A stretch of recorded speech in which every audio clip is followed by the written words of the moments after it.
Ajde, čao! Zdravo. Druže, odlučio sam renoviram kuću. Samo malo, ništa veliko.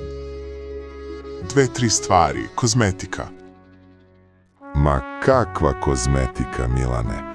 Ova kuća je videla i Tita i NATO. Kad Srbin kaže ništa veliko, spremaj se na 3 godine.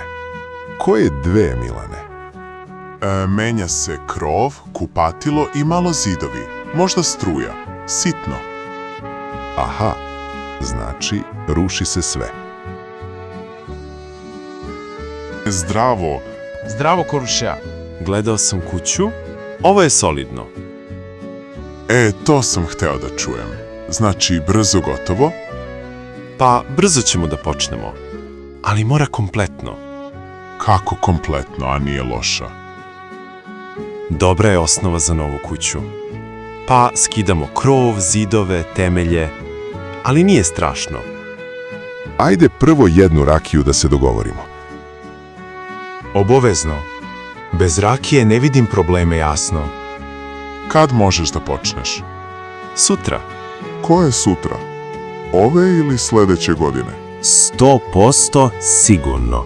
Sutra. Polako, red je red.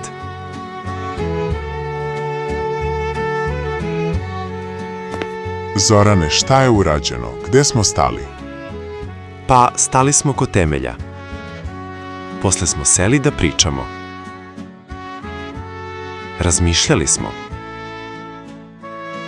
Zaključili smo da treba još da razmišljamo. I?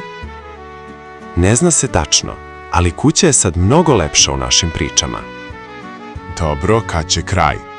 Kad ti kažeš, ma dobro je ovako. Znači, sledeće godine.